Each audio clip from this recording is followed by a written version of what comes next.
propose dans cette nouvelle vidéo de découvrir une dernière chose concernant le tableur.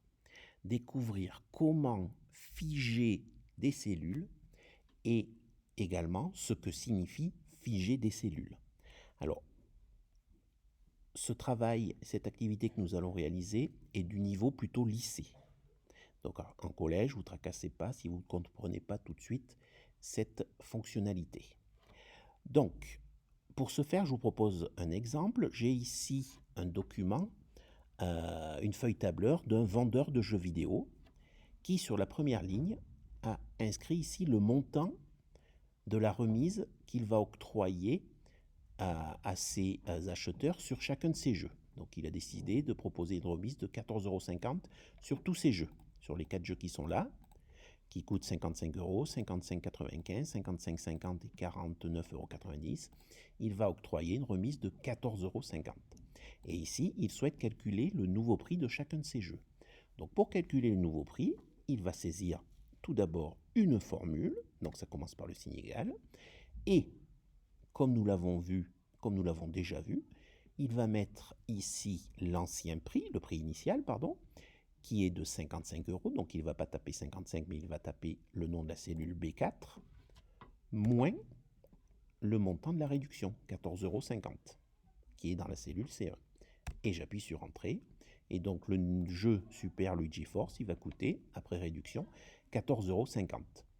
Pour répercuter cette formule en dessous, comme nous l'avons également déjà vu, nous allons étirer cette formule vers le bas et voyons un petit peu ce que nous obtenons. Voilà ce que nous obtenons. Regardons un petit peu en détail ce que nous obtenons. Pour le deuxième jeu USSI Championship, eh bien, on avait un prix initial de 59,95 €. On a toujours un prix de 59,95 €. Ah, il y a un problème. Pour Zelda Mastery of Briud, nous avions 55,50 € et puis là, il y a un affichage particulier. Et pour le dernier jeu, il passe de 49,90 € à 9,40 €. Il y a un problème.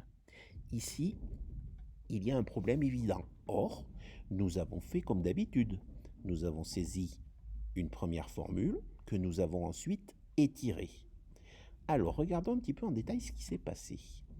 Ici, donc, j'ai fait B4 moins C1. Effectivement, prix initial moins cette remise. Quand j'ai étiré ici, eh bien, je suis passé à la ligne suivante, le jeu numéro 2, mais ici, regardez, je suis également passé à la ligne suivante. Je ne suis pas resté sur C1, je suis passé sur C2. Donc pour avoir le bon résultat, il faudrait mettre ici C1. Et là, j'aurai le bon résultat. Ici, voyons ce qui se passe. Eh bien, j'ai fait le prix initial du troisième jeu, moins C3, moins du texte. Et c'est pour ça que ça m'a écrit un message d'erreur. Donc ici, il ne faudrait pas faire C3, il faudrait faire C1.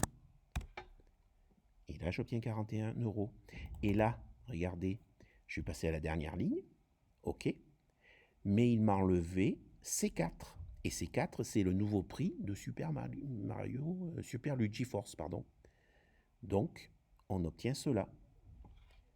Donc, c'est pas C4 qu'il faudrait mettre, c'est C1. Alors, voilà les bons résultats. Le problème, c'est qu'il a fallu que je passe à chaque fois manuellement, que je corrige manuellement à chaque fois la formule. D'accord? Et du coup, les avantages de la fonctionnalité étirée, ben on les perd. Eh bien, pour contourner ce problème, regardez un petit peu, il y a une astuce. Il y a une astuce qui est la suivante. Dans la formule qui est là, quand je vais l'étirer, B4, quand je vais l'étirer, je veux qu'il change, qu'il devienne B5, puis B6, puis B7. C'est le fonctionnement normal de la fonctionnalité. C'est le fonctionnement normal de la fonctionnalité étirée. En revanche, C1, je ne veux pas que ça change. Je veux figer cette cellule afin que ça soit toujours ce montant que j'enlève. Eh bien, pour figer une cellule, écoutez-moi bien, il va falloir d'abord figer la colonne, puis figer la ligne. Et pour figer la colonne, juste devant le C, il faudra mettre le symbole $. Alors ça, on ne peut pas l'inventer, hein, je vous donne l'astuce. Il faut mettre le symbole $, devant la colonne C pour figer la colonne. Et je mets le symbole $, ici devant le 1 pour figer la ligne. Et si j'appuie sur Entrée, regardez, j'obtiens bien 40,50 €. Tout va bien. Et si maintenant j'étire ma formule vers le bas, eh bien mes résultats sont justes.